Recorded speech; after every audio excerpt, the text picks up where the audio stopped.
I think they've already won the title. And I think Leverkusen's last chance to actually get back into this title race was the last time they played against each other. Leverkusen had 20 shots in that game. They dominated in possession of the ball. Yeah. Bayern didn't have a single shot on target in that game. But it ended up 0-0, right? And the table position doesn't lie. He has an identity. He wants them to play football in a specific way. Didn't work out at Burnley because he didn't have the players. But at Bayern Munich, as they're trying to once again compete for the title, the Bundesliga title, which is the most important title for them. Forget the Champions League. He's got to be Meister in Germany once again. They're on their way to doing that, and it's because of this style. They've not been at their best, but they're sticking to their identity, and it's the identity that Vincent Kompany has introduced to this Bayern Munich side. It's actually fun to watch. Yeah, it's great analysis, as always. We're sort of 6 or 7 months into the Vincent Kompany project. If you'd offered him where Bayern are, in terms of league position, how they're getting on in the Champions League and the way that they're playing when he started the job, do you think he would have taken it 6 or 7 months in, where they are now?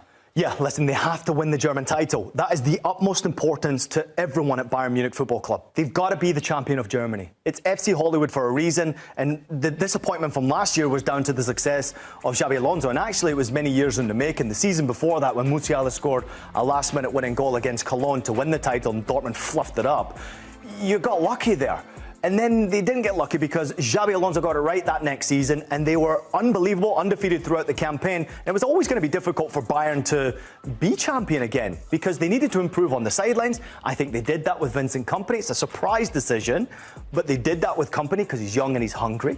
But they've also given him some great pieces. They kept the majority of the squad. They've tried to improve defensively. The stats simply tell us that they've improved defensively, but as I've tried to show you there, sometimes it can go wrong for them. It did so against Celtic, obviously, in the Champions League. They got lucky, but against bigger teams, better teams, you won't get lucky. Now, they've got to find a way to get past this Leverkusen side. It's not been easy for them of late. That's the Kompany project up till now, but in terms of the future, who are the building blocks in this team that Kompany's going to be trying to build an even better team around?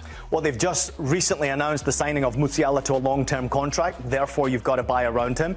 Alphonso Davies, another youngster on the left-hand side, rumoured to be going to Real Madrid. You've given him a long-term contract. So there's youngsters there that you want to build around. I think Kim's come in and actually done an OK job. We know he can be excellent. He showed us at Napoli how good he really can be. He's not been that player at Bayern Munich just yet, but he will get there, especially with Vincent Kompany helping him. There's an interesting one with, obviously, Goretzka replacing, and you saw him on my tactical right there. He replaced Joshua Kimmich just ahead of half-time against Eintracht Frankfurt at the weekend. And the news was breaking out that Joshua Kimmich has been offered a contract and it's now been rescinded, been taken away. And it was a big contract. There was a pay rise. It was over 20 million euros that they offered him per season. And now they've taken it back. And I think it's a bit of a poker play for them because they want to show who's in charge here.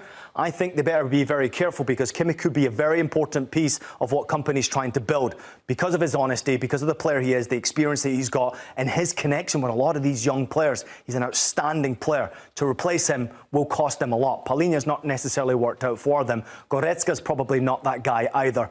I'm concerned what happens with Kimmich, potentially on his way to Barcelona for me, and I thought that was going to be the case, but this is surprising news to me. If they get 3 points against Stuttgart on Friday, that puts them 11 points clear of Leverkusen, at least for the time being, in the terms of the title race. And obviously with that Champions League game looming next week, do you think it helps them because they can kind of say, well, we've basically won the title, now we can just focus on the Champions League? Yeah, I think they've already won the title. And I think Leverkusen's last chance to actually get back into this title race was the last time they played against each other. Leverkusen had 20 shots in that game. They dominated in possession of the ball. Bayern didn't have a single shot on target in that game. But it ended up 0-0, right? And the table position doesn't lie. Bayern have got such a point gap now, I just don't see them messing it up. So they can focus now on that Champions League tie and really getting it right. It's been a problem, and I mentioned it a moment ago. For Bayern Munich to have success against Xabi Alonso's Leverkusen, in 6 attempts at him, they haven't beaten Xabi Alonso's Leverkusen, which is absolutely crazy to me. Across multiple competitions, that you haven't found a way to beat that team. And I was really surprised that Bayern were so defensive-minded against Leverkusen at the Bayer Arena. I expect to see a bit of a different performance. Yes, you don't want to lose that game. But if you go back in with a similar performance against that Leverkusen at the Bayer Arena, especially in that second leg, you could concede 4 or 5 goals if you catch Xabi Alonso's side on their day.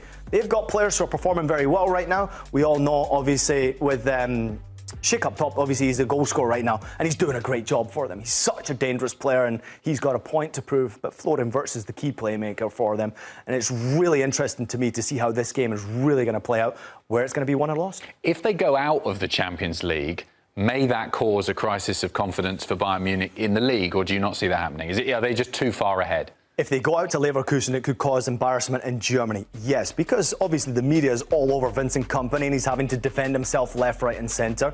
There is a lot of big games coming up for them. Obviously the fixtures don't lie. I don't see them having much problem against Bochum, but Bochum are fighting for their life at the bottom of the table, as are Union Berlin. Difficult place to go play at the Stadion Alpenfürsterei. I believe you've probably been there.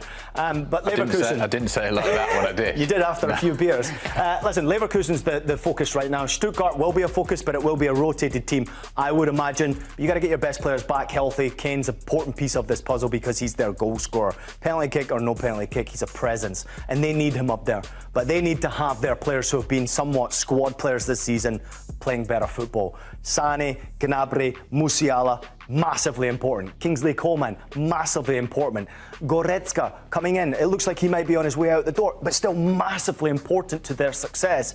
They've somewhat bought into Vincent Kompany, and he's not frightened to criticise them when they don't perform well. So this first leg at home against Leverkusen, huge. Just finally, quickly before we go to break, we've talked a lot about their strength and the things for Vincent Kompany to build on. What's their biggest weakness right now? We broke it down last week on Scoreline. Obviously defensively, it's making mistakes along that back line, switching off when you don't have possession of the ball, making sure you're compact. Defensively, I said it before, statistically it's there. They're better under Vincent Kompany.